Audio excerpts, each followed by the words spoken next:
Yes.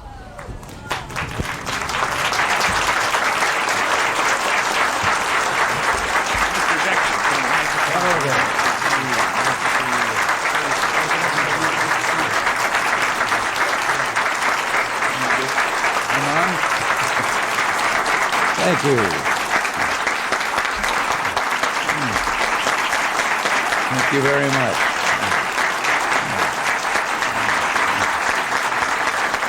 Thank you.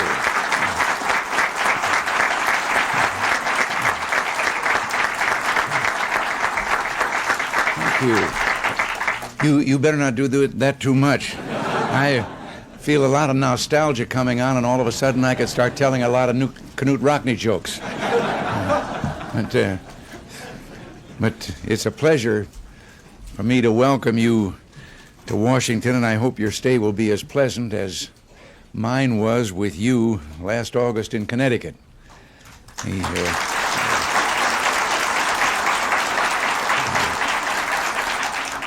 I'm well aware of your great work in charitable, fraternal, and patriotic projects, and of course I appreciate your effective support in regard to tuition tax credits.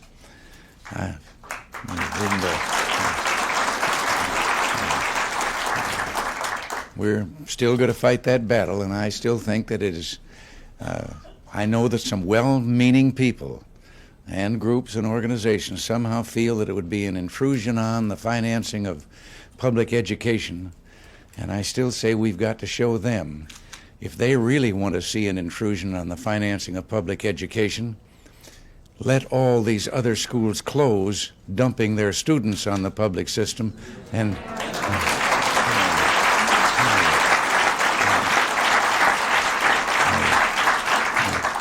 but we're going to, who was it that said we'll fight it out in this line if it takes all summer? But I'd like also to I know I only have a few minutes here, but I'd like to touch upon another issue that I know is foremost in your hearts and right now is currently on your minds in view of recent activities, and that is right to life.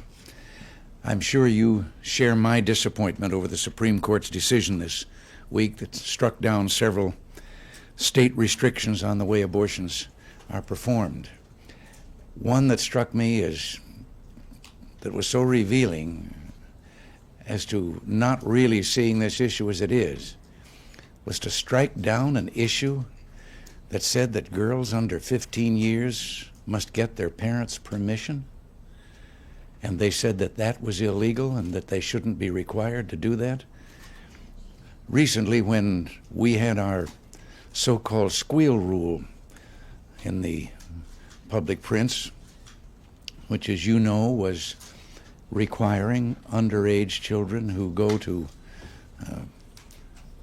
various centers, some of them with public funding, and to require that the parents be notified that they are coming there with seeking contraceptive materials and devices. And they said that we were interfering with the privacy of the young people by insisting that their parents be notified. When are we going to realize that the great problem in this country with regard to the family as an institution, that a lot of that problem has to do with government sticking its nose into the family relationship, and government was never intended to be mama and papa, and it had better get out of that business.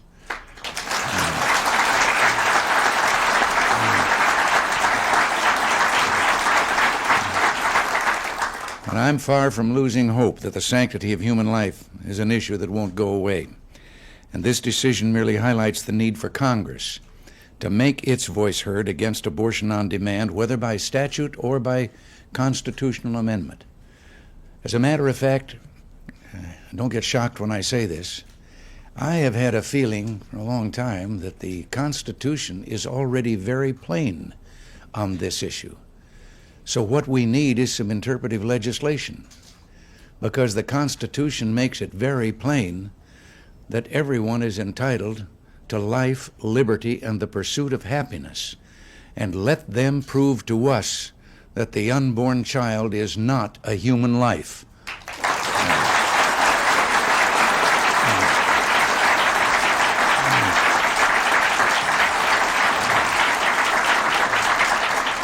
Matter of fact, they lost their case on that a little bit in the decision that we're complaining about, when one of the laws that they struck down was one that would require a second doctor to be on hand in case during the abortion the process didn't take away the life of the unborn, and that it would then be alive and another doctor there to keep it alive.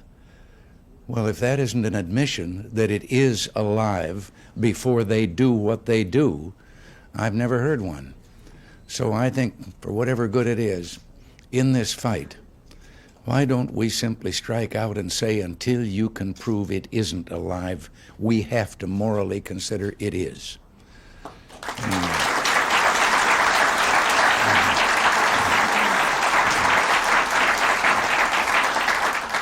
And we should all take heart at the excellent legal opinion of Justice O'Connor dissenting from the others in this opinion.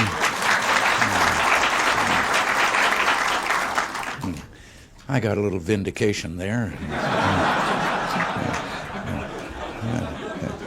She and Justices Rehnquist and White.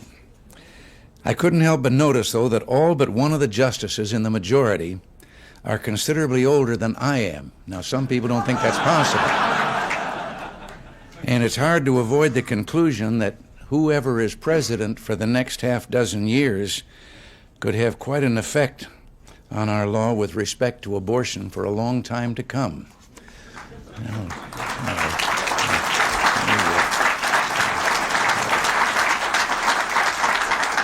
Well, again, I'm not going to interrupt your meeting any longer than this, and they've told me that I've got business back on the other side of the street, so I'll get over there. But it is a wonderful pleasure to have these few minutes to spend with you, to recall pleasant memories, and God bless you all for what you're doing. Thank you.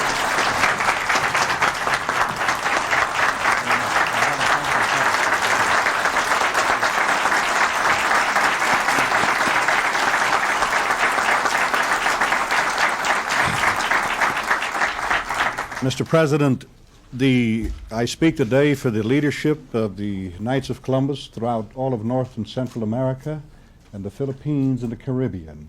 And I can assure you that we appreciate so much your constant battle to bring God back into the schools, to preserve life, and particularly to make family the soul of this nation.